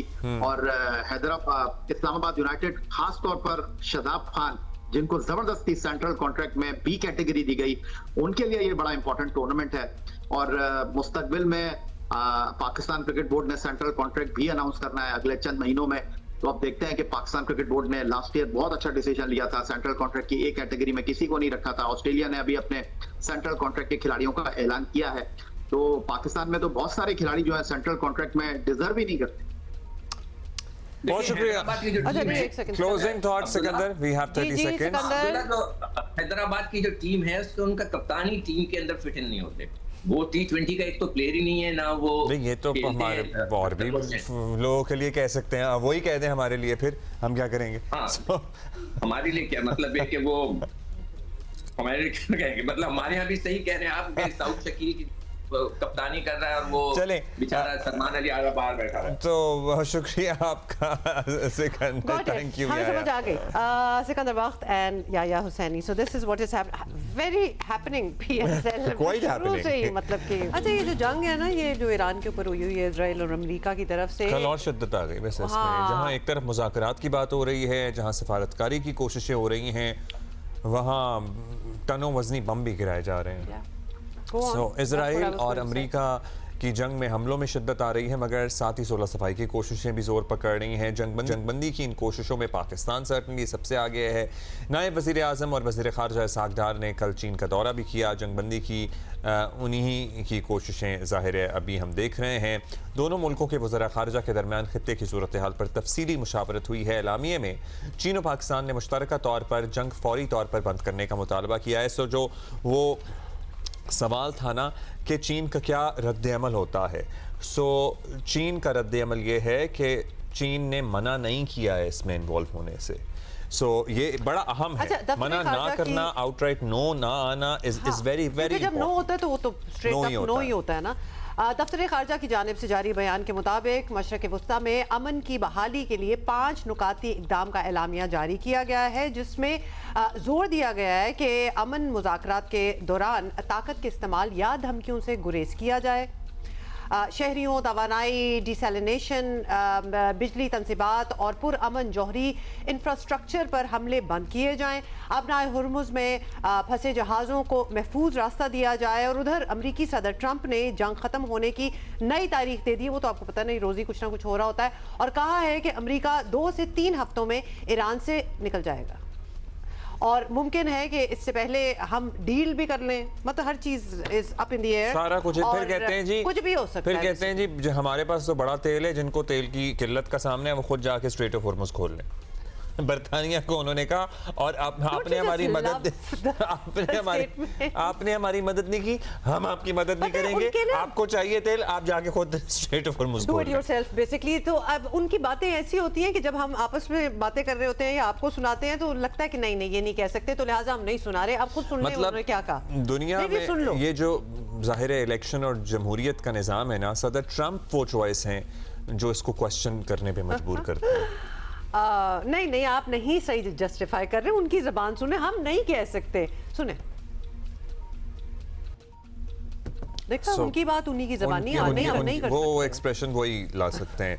अब इशू ये भी है कि सदर ट्रंप 2 हफ्तों का कह तो रहे हैं, लेकिन इस बात पर यकीन करना बड़ा मुश्किल है क्योंकि इससे पहले भी कहते रहे बहुत हैं। बार। अब इस जंग को 1 माह हो चुका है, पूरी दुनिया इससे मुतासर हो रही है, अरबों डॉलर के नुकसानात हो रहे हैं। सदर ट्रंप ने ये शोशा भी छोड़ा है ना कि जो मेरे जंग के नुकसानात हैं उसका इजाला या उसका भरपाई जो है मैं अरब ममालिक से पैसा लेकर करूंगा, और जो उनके साथ हुआ है वो आइडियली वैसे देना तो नहीं चाहिए अरब ममालिक को 1 रुपया भी इसमें, बट यू नो लेकिन व्हाट, let's see। ये वो वाली चीज़ है कि जिसमें कुछ भी हो सकता है, यू नेवर नो। एनीवे जी, पाकिस्तान ने भी किफ़ायतशारी इक़दाम उठाए हैं और वज़ीर आज़म शहबाज शरीफ ने फाइनेंस डिवीजन को हिदायत की है कि वो पेट्रोल और डीजल पर आयद लेवी के ढांचे के हवाले से IMF से बात करें, और ताकि ईरान जंग के बायस आलमी सतह पर पेट्रोलियम की बढ़ती कीमतों का बोझ जो है वो आवाम पर पड़ने से रोका जा सके। I hope something comes about that. इसी पे डॉक्टर मलिया लोधी हैं हमारे साथ, सीनियर सफारतकार हैं, उनसे बात करते हैं। डॉक्टर साहबा, ईरान जंग रुकवाने के लिए पाकिस्तान, तुर्की, मिस्र वगैरह तो पहले लिखते, अब चीन भी ज़ाहिर एक प्लेयर के तौर पर सामने आ रहा है। यूरोपीय यूनियन ने भी डायलॉग के लिए ताउन की यकीन दहानी करा दी है।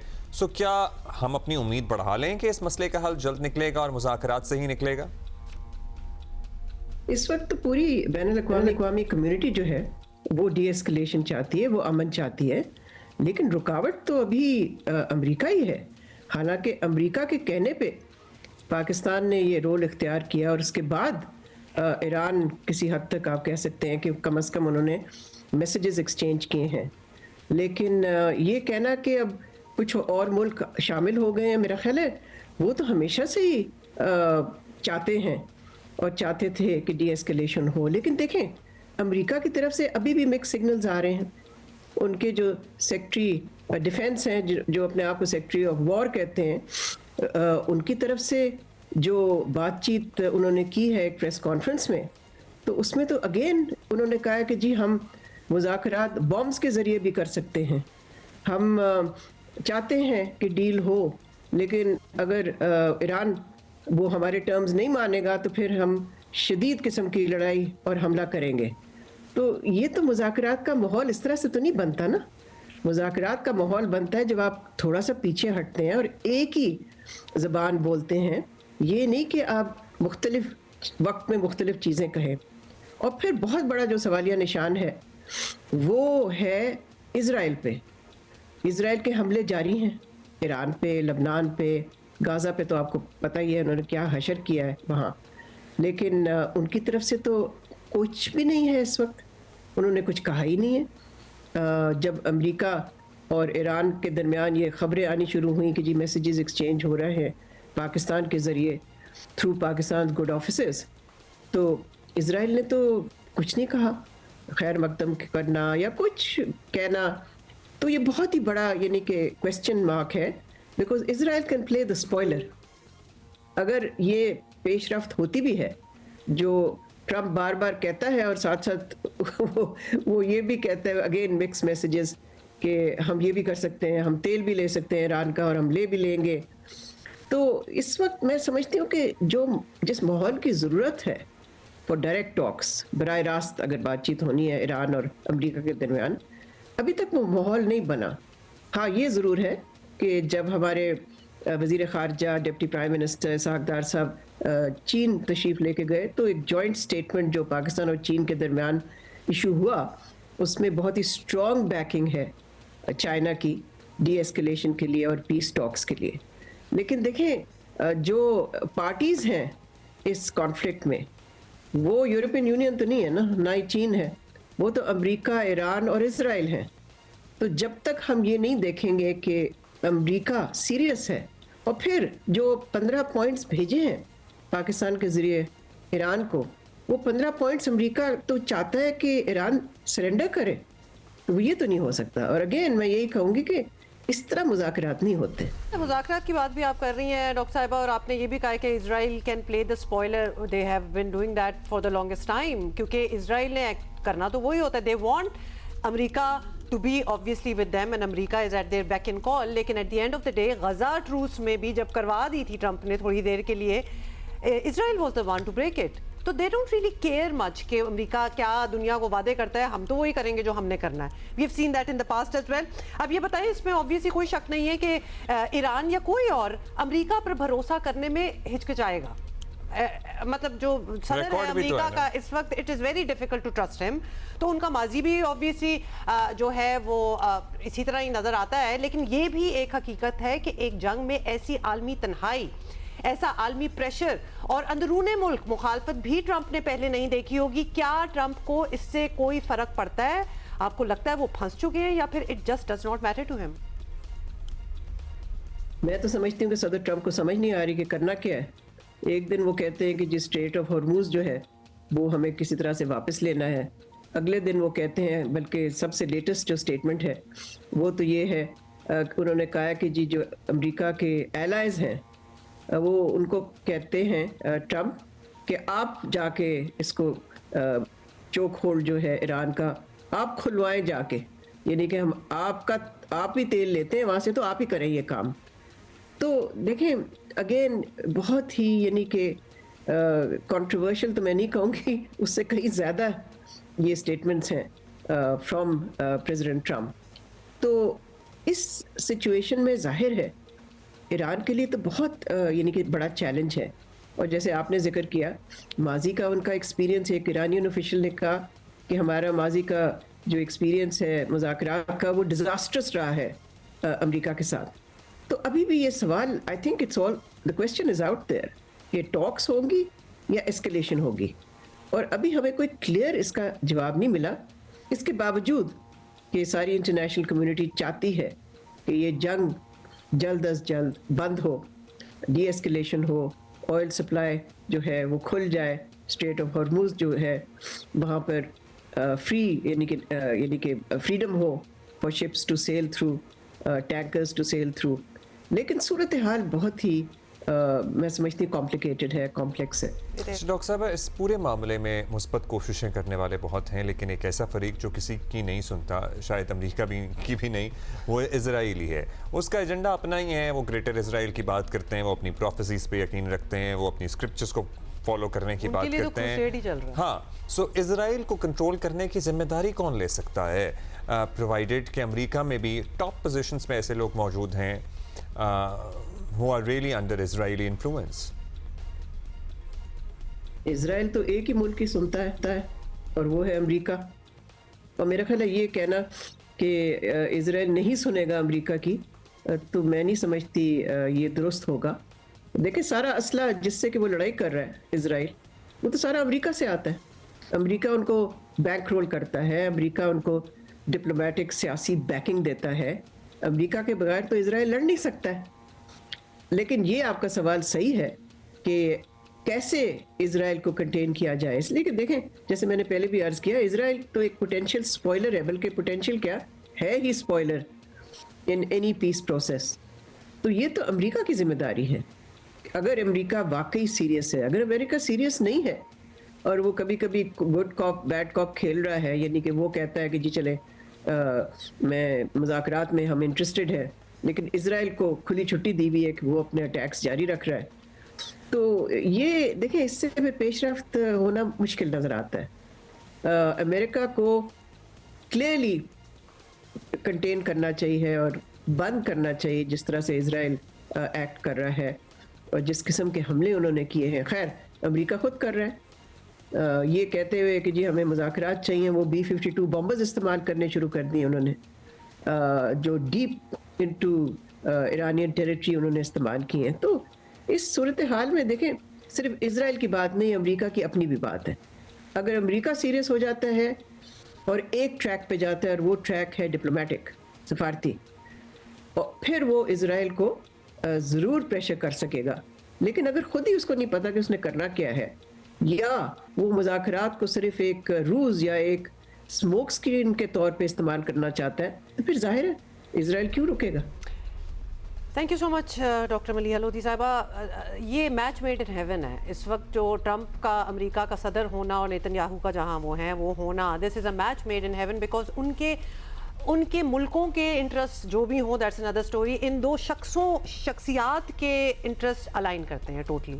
एंड दे डू दैट, मतलब they are exactly doing what they want to do. It does not matter to them कि उनके अपने मुल्क के लोग भी क्या कह रहे हैं। सदर ट्रंप को भी समझ में आता है कि नहीं आता कि उनके इंटरेस्ट में क्या है, या उनको समझ में आता है? नहीं, वो ईरान के पीछे अपनी पिछली सदारत से भी पड़े हुए थे, उनको मौका मिला है, इसके बाद ये भी उनको पता है कि चांस आगे नहीं मिलेगा मुझे, तो कर लो, बेशक कोई जवाब बने या ना बने, लेकिन मौका यही है। तो अच्छा जी, और नेतन्याहू के तो ऑब्वियसली अपने इंटरेस्ट है, तो है ही है। अच्छा, वैसे ये जो चीजें हो रही हैं, हमारा ये जो मुझे ये टर्म है ना फ्रीलांस जर्नलिस्ट, इससे बड़ा डर महसूस होना शुरू हो गया, क्योंकि हर शख्स ने अपने आप को एक्स पे जर्नलिस्ट लिखा हुआ है, और उसके बाद जो कारिस्तानियाँ हम इसे कहेंगे होती हैं उनकी प्रोफाइलों से, अलामान लफीज, मतलब also I am sorry to say उसमें वो भी लोग ऐड करें जिनको पता है कि ये फ्रीलांस जर्नलिस्ट हैं, जिनका कोई नाम नहीं है, कोई इनकी क्रेडिबिलिटी नहीं है, लेकिन लोग उनको फॉलो करते हैं और सुनते हैं और वायरल करते हैं, उछालते हैं उनकी सारी खबरें। जैसे कि अभी रिसेंटली क्या हो रहा है, अदाकार सोहेल अहमद, बड़े रिस्पेक्टेड नाम है,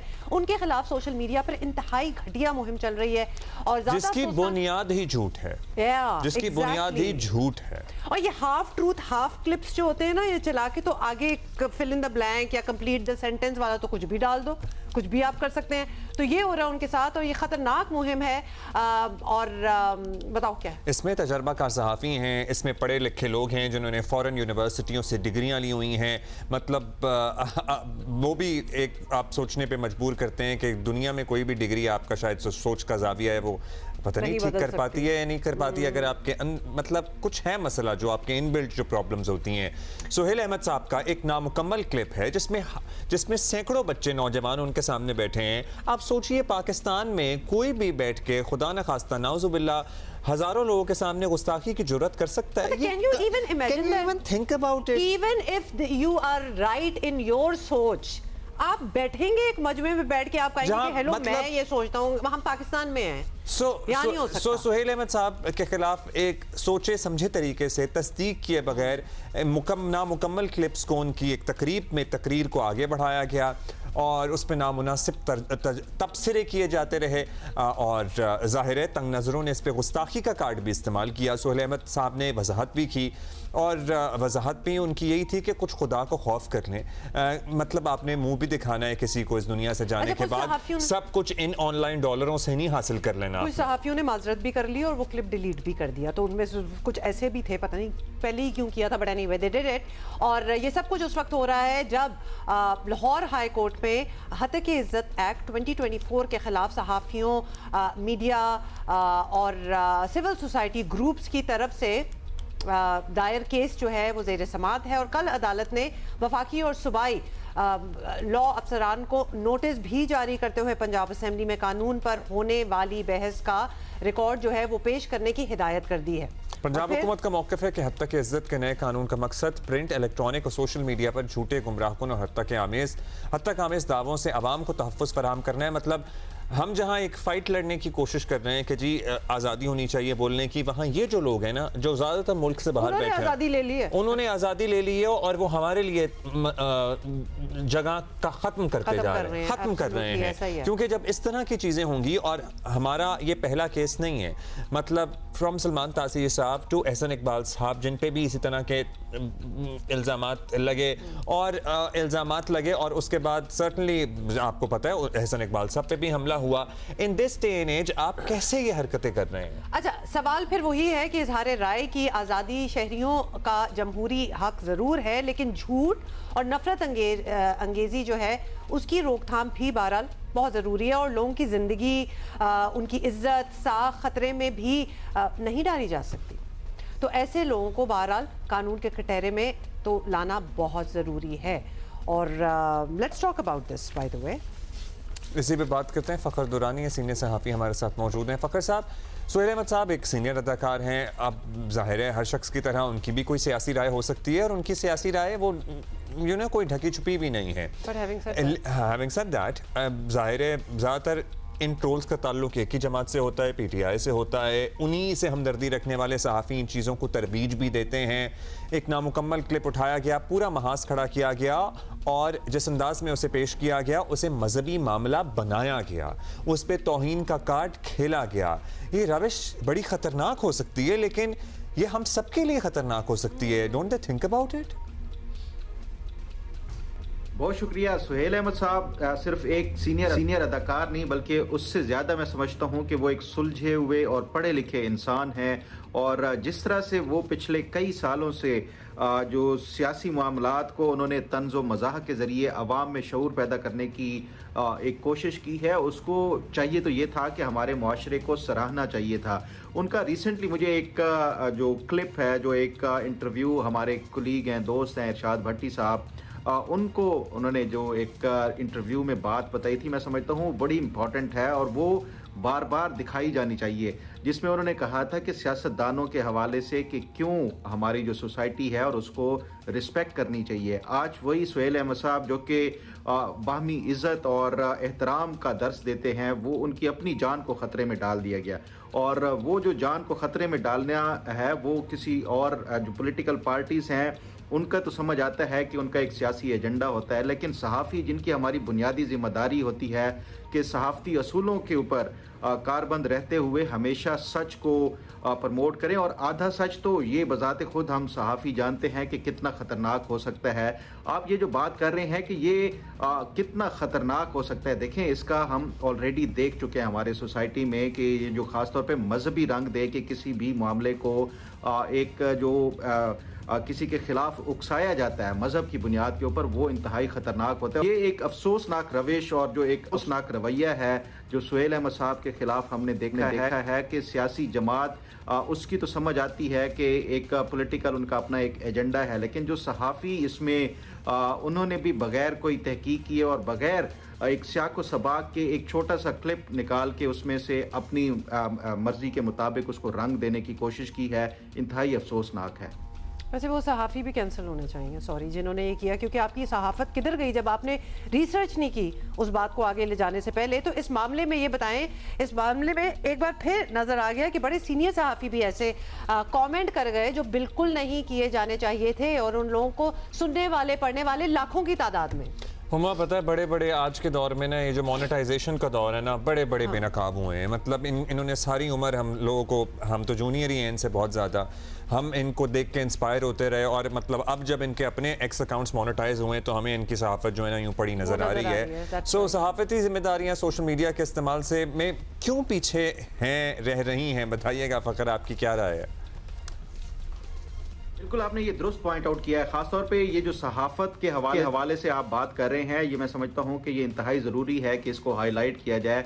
उसकी बुनियादी वजह ये है कि आप सोशल मीडिया के ऊपर इस टाइम जो फेक न्यूज़ या जो प्रोपेगेंडा और एजेंडा के ऊपर मबनी ख़बरें देखेंगे, उसमें सबसे ज़्यादा आपको आम जो सोशल मीडिया यूज़र्स हैं वो नहीं मिलेंगे, बल्कि सहाफ़ी ही इसमें सबसे ज़्यादा इन्वॉल्व हैं। आज से चंद साल पहले तक अगर आप देखें, जो सहाफ़त थी उसमें एक गेट कीपर का किरदार होता था, वो एडिटर अदा करता था। कोई भी सहाफ़ी जब कोई ख़बर करता था तो उसको एडिटर ये कहता था कि मुतल्लिका जो फ़रीक है उसका पूरा मौक़िफ़ लिया जाए, और जब मौक़िफ़ ले लेते थे और उसके बाद तमाम तर जो बेसिक जो स्टैंडर्ड्स हैं किसी भी ख़बर के हवाले से वो पूरे होते थे, तो उसके बाद ही ये ख़बर पास की जाती थी और वो पब्लिश होने के लिए या एयर होने के लिए उसको मंजूरी मिलती थी। लेकिन अब ये जो सिलसिला है, जब से सोशल मीडिया के प्लेटफॉर्म्स के ऊपर कंटेंट मोनेटाइजेशन का नया सिलसिला शुरू हुआ है, सहाफ़ी माली तौर के ऊपर आज़ाद हो गए हैं, उनको ये एक का जो माली फ़िक्र थी वो ख़त्म हो गई है, और फिर उसके साथ साथ ये भी कि जो गेट कीपिंग और जो ख़ास तौर पे कि उनको एडिटर की मंजूरी चाहिए नहीं चाहिए, जब इससे सारा कुछ वो आज़ाद हो गए हैं तो वो फिर अपनी मनपसंद का जो भी आधा सच है या जो झूठ है मुकम्मल वो फैलाने के लिए आज़ाद हैं। तो ये मैं समझता हूँ कि जो सबसे ज़्यादा अगर तबाही डाली है किसी ने हमारे जो प्रोफेशन है सहाफ़त का, तो उसकी ज़िम्मेदारी ये कंटेंट मोनेटाइजेशन जो है वो एक इम्पॉर्टेंट मैं समझता हूँ उसमें फैक्टर है, जिसकी वजह से ये कंटेंट मोनेटाइजेशन ने बेड़ा गर्क किया है लोगों का। बेस लाइन जो है ना, ये प्रॉब्लम यही है। लेकिन then people should see through this thing कि पहले आप क्या होते थे और अब आप क्या चीज़ें वायरल कर रहे हैं। In any case we don't have time to dwell on that. We'll see you tomorrow. Have a good day.